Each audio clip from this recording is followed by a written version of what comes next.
भारत के सभी लोगों के लिए काफी बड़ी अपडेट निकल कर आ रही है। एनआरसी सीएए एनपीआर पर सुप्रीम कोर्ट का बड़ा फैसला। सुप्रीम कोर्ट ने क्या कहा है आज मैं आपको इस वीडियो में बताऊंगा। अगर आपने ये वाली वीडियो लास्ट तक देख लिया तो आपका सारा डाउट क्लियर हो जाएगा। जो आप लगातार परेशान हो रहे हैं, आपकी सारी परेशानी खत्म हो जाएगी, क्योंकि सुप्रीम कोर्ट का कहना है कि अब भारतीय जनता पार्टी की मनमानी नहीं चलेगी। सुप्रीम कोर्ट का कहना है कि केंद्र सरकार की मनमानी नहीं चलेगी, क्योंकि लगातार एनआरसी को लेकर बात चल रही है, सीएए को लेकर भी बात चल रही है। केंद्र सरकार एनपीआर करा रही है, केंद्र सरकार मकान सर्वे करा रही है, और आपको पता है कि एफसीआरए कानून को भी लाया जा रहा है। मतलब ये कि जब से केंद्र में भारतीय जनता पार्टी की सरकार आई है, तब से ही भारत के लोग परेशान हैं। अपने अपने दस्तावेज को लेकर परेशान हो रहे हैं, अपने अपने डॉक्यूमेंट्स को लेकर परेशान हो रहे हैं। मगर अब आप लोगों को परेशान होने की ज़रूरत नहीं है, अब आप लोगों को टेंशन लेने की ज़रूरत नहीं है, क्योंकि आपके साथ जो है सुप्रीम कोर्ट है। और सुप्रीम कोर्ट ने साफ कहा है कि केंद्र सरकार की मनमानी नहीं चलेगी। एक एक करके मैं आपको इस वीडियो में बताऊंगा। सीएए के बारे में भी बताऊंगा, एनआरसी के बारे में भी बताऊंगा, और साथ में एफसीआरए कानून के बारे में भी बताऊंगा। वीडियो को आप लोगों को लास्ट तक देखना है, कहीं पर बिल्कुल भी स्किप नहीं करना है। देखिए, जब से विदेश मंत्रालय का स्टेटमेंट आया है कि पासपोर्ट नागरिकता का प्रूफ नहीं है, फिर कुछ दिन पहले कोलकाता हाई कोर्ट का भी फैसला आया कि Aadhaar card, PAN card, ration card, voter ID card नागरिकता का प्रूफ नहीं है। मतलब ये कि अंदर में एनआरसी की बात चल रही है। भारतीय जनता पार्टी एनआरसी लाना चाह रही है, इसीलिए तो विदेश मंत्रालय का स्टेटमेंट आया, इसीलिए तो कोलकाता हाई कोर्ट का जो है आदेश आया। और आपको पता है कि सबसे पहले एनआरसी अगर कहीं लागू किया जाएगा तो वो बंगाल राज है, क्योंकि बंगाल में कार्रवाई शुरू हो चुकी है। जब से बंगाल में भारतीय जनता पार्टी की सरकार बनी है, उसके बाद से ही जो है कार्रवाई शुरू हो चुकी है। बांग्लादेशी अफगानिस्तानी को निकाला जा रहा है, घुसपैठिया जो है लोगों को करार दिया जा रहा है, और एक एक करके जो है उनको बाहर भी किया जा रहा है। और वहाँ पर यही बात हो रही है कि आने वाले वक्त में सबसे पहले एनआरसी बंगाल में लागू किया जाएगा, क्योंकि बंगाल सरकार का कहना है कि सबसे ज़्यादा अगर बांग्लादेशी अफगानिस्तान कहीं रह रहे हैं तो वो बंगाल है, क्योंकि बंगाल का बॉर्डर और बांग्लादेश का बॉर्डर बिल्कुल एक ही जगह पर है। इसी वजह से बांग्लादेशी जो है बंगाल में ज़्यादा आकर रह रहे हैं, इसीलिए वहाँ पर जो है कार्रवाई भी शुरू हो चुकी है। अब देखिए सुप्रीम कोर्ट ने क्या कहा, इसको आप लोगों को समझना है। उसके बाद मैं आपको दस्तावेज़ के बारे में भी बताऊंगा। अगर आप लोग अभी तक इस चैनल को सब्सक्राइब नहीं किया है तो चैनल को आप लोग ज़रूर सब्सक्राइब करके बेल आइकन को ज़रूर प्रेस कर लें, क्योंकि पिछले कई दिनों से मैं लगातार वीडियो बना रहा हूँ और आप लोगों को लगातार अवेयर कर रहा हूँ, ताकि आने वाले वक्त में आपका नाम एनआरसी की सूची से बाहर ना हो। क्योंकि जब तक आप लोगों को एनआरसी के बारे में सही जानकारी नहीं मिलेगी, तब तक आप लोग कैसे डॉक्यूमेंट्स को तैयार करेंगे, आप लोग दस्तावेज कैसे तैयार करेंगे। अगर आप लोग डॉक्यूमेंट्स तैयार नहीं करेंगे तो आपका भी नाम जो है एनआरसी की सूची में नहीं आएगा और आपको डिटेंशन सेंटर में भेज दिया जाएगा, जिस तरीके से असम वासियों को भेजा गया था। असम में 2019 में एनआरसी हुई, 18 लाख लोगों का नाम एनआरसी की सूची में शामिल नहीं हुआ, क्योंकि उनके पास दस्तावेज था मगर उनको कॉम्बिनेशन बैठाने नहीं आया, दस्तावेज जो है प्रूफ करने नहीं आया। इसी वजह से उनका नाम जो है एनआरसी की सूची में शामिल नहीं हुआ। अब देखिए, सबसे पहले सुप्रीम कोर्ट ने कहा है कि भारत में जो जितने भी लोग हैं 144 करोड़ जो है भारत की जनसंख्या है। सभी लोगों को नागरिकता आसानी से मिलेगी और आप लोगों को जो नागरिकता मिलेगी 1955 सिटीजनशिप एक्ट के आधार पर मिलेगी। मतलब ये कि सुप्रीम कोर्ट का कहना है कि जिनकी पैदाइश 1987 से पहले हुई है उनको डायरेक्ट नागरिकता मिल जाएगी, सिर्फ और सिर्फ जो है उम्र के आधार पर। जिनकी पैदाइश 1987 के बाद हुई है उनके माँ बाप के आधार पर जो है दस्तावेज के आधार पर उनको नागरिकता मिल जाएगी। मगर देखिए यहाँ पर ये भी आप लोगों को समझना है कि केंद्र में सरकार अभी जो है भारतीय जनता पार्टी की है और भारतीय जनता पार्टी के पास पूरा पावर है कि वो आपसे नागरिकता के लिए बोले और आपको अपना दस्तावेज को जो है दिखाना होगा, आपको अपना जो है डॉक्यूमेंट्स को दिखाना होगा। क्योंकि अगर आप अपना दस्तावेज नहीं दिखाएंगे, अपना डॉक्यूमेंट्स आप नहीं दिखाएंगे तो आपको नागरिकता नहीं मिलेगी।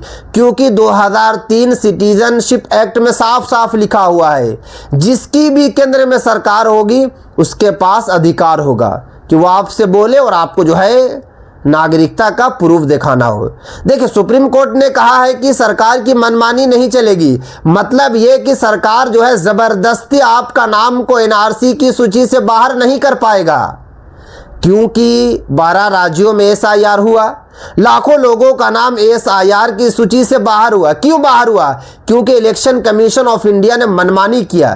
इस बार भी तो एसआईआर हो रहा 5 राज्यों में, इस बार ज्यादा लोगों का नाम बाहर नहीं हो रहा क्योंकि सुप्रीम कोर्ट ने पहले ही टाइट कर दिया है कि मनमानी ईसीआई की नहीं चलेगी। अब सुप्रीम कोर्ट का कहना है कि भारतीय जनता पार्टी अभी सरकार है केंद्र में, तो केंद्र सरकार की भी जो है मनमानी नहीं चलेगी एनआरसी में, सीएए में, एनपीआर में। मतलब ये कि अगर आपके पास डॉक्यूमेंट्स होगा तो आपका नाम जो है बाहर नहीं होगा। क्योंकि अभी सबसे ज़्यादा अगर कोई परेशान है तो मुस्लिम समाज के लोग परेशान हैं। मुझे पर्सनली रोज़ाना जो है कई 100 मैसेज आता है, क्योंकि इंस्टाग्राम की लिंक में जो है वीडियो के डिस्क्रिप्शन में है। तो इंस्टाग्राम पे बहुत सारे लोगों का मैसेज आता है कि मोहम्मद भाई मेरे पास डॉक्यूमेंट्स नहीं है, क्या मुझे डिटेंशन सेंटर में भेज दिया जाएगा? क्या मेरा नाम जो है एनआरसी की सूची में शामिल नहीं होगा? तो मैं आप लोगों को बता देता हूं कि आप लोगों को घबराने की ज़रूरत नहीं है। क्योंकि सुप्रीम कोर्ट के आदेश से भले ही आपको बहुत ज़्यादा राहत ज़रूर मिल गई है। मैं ये नहीं बोल रहा हूं कि अब आप लोगों को फ्री हो जाना है, आप लोगों को अपना दस्तावेज को तैयार नहीं करना है। दस्तावेज ज़रूर तैयार करना है, मगर राहत आप लोगों को बहुत बड़ी मिली है। क्योंकि सरकार जिस तरीके से मनमानी कर रही है, इलेक्शन कमीशन ऑफ इंडिया जिस तरीके से मनमानी कर रही है, मनमानी जो है ख़त्म हो जाएगी। मतलब ये कि जिनकी पैदाइश 1987 से पहले हुई है उनको तो उम्र के आधार पर नागरिकता मिल जाएगी। जिनकी पैदाइश 1987 के बाद हुई है उनके माँ बाप के आधार पर उनको नागरिकता मिल जाएगी। अब सिर्फ और सिर्फ वही लोग एनआरसी में फंसेंगे जिनके पास आधा अधूरा दस्तावेज होगा, जिनके दस्तावेज में बहुत सारी गलतियां होगी। गलतियां का मतलब ये कि आपके पास जो है 5 डॉक्यूमेंट्स है और पांचों में अलग अलग स्पेलिंग है। आपके फादर के डॉक्यूमेंट्स में अलग अलग स्पेलिंग है। मतलब ये कि चैन ही नहीं मिल पा रहा है। तो जो आपके डॉक्यूमेंट्स में है वही फादर के डॉक्यूमेंट्स में होना चाहिए, वही ग्रैंडफादर के डॉक्यूमेंट्स में होना चाहिए। क्योंकि कम से कम 2 या 3 जब चैन मिल जाएगा तो ऑटोमेटिक आपको नागरिकता मिल जाएगी। नागरिकता से आपका नाम कोई बाहर नहीं कर सकता है। क्या आप लोगों को लगता है कि डायरेक्ट आपकी नागरिकता बाहर हो जाएगी? बिल्कुल नहीं होगी। क्योंकि सुप्रीम कोर्ट के पास लगातार जो है बात जा रही है और सुप्रीम कोर्ट को भी बात समझ में आ चुकी है कि केंद्र सरकार जो है एनआरसी लाने जा रही है। क्योंकि अगर एनआरसी का कोई जिक्र ही नहीं होता तो विदेश मंत्रालय का स्टेटमेंट क्यों आता पासपोर्ट को लेकर? कोलकाता हाई कोर्ट का स्टेटमेंट क्यों आता? कोलकाता में जो है कार्रवाई क्यों होती? कोलकाता में आपको पता है कि घुसपैठिया को बाहर किया जा रहा है, बुलडोजर वहां पर चलाई जा रही है और एक एक करके लोगों को बाहर भी किया जा रहा है। बहुत सारे लोगों को बाहर कर दिया गया है, बहुत सारे लोगों को जो है बांग्लादेश भेज दिया गया है। तो अगर आपके पास भी अधूरे दस्तावेज होंगे तो आप लोगों को भी सावधान और सतर्क हो जाना है, क्योंकि आपका भी नाम जो है एनआरसी की सूची से बाहर हो जाएगा। अब देखिए अभी आप लोगों को करना क्या है। सबसे पहले मैं आपको क्लियर कर देता हूं कि आने वाले वक्त में एनआरसी आएगी। जो आप लोग मुझे कमेंट्स करते हैं कि मोहम्मद भाई एनआरसी आने में अभी टाइम है, तो मैं आपको क्लियर कर देता हूं कि एनआरसी आने जा रही है, क्योंकि सरकार का मेन टारगेट एनआरसी ही है, नेशनल रजिस्टर ऑफ सिटीजनशिप ही है।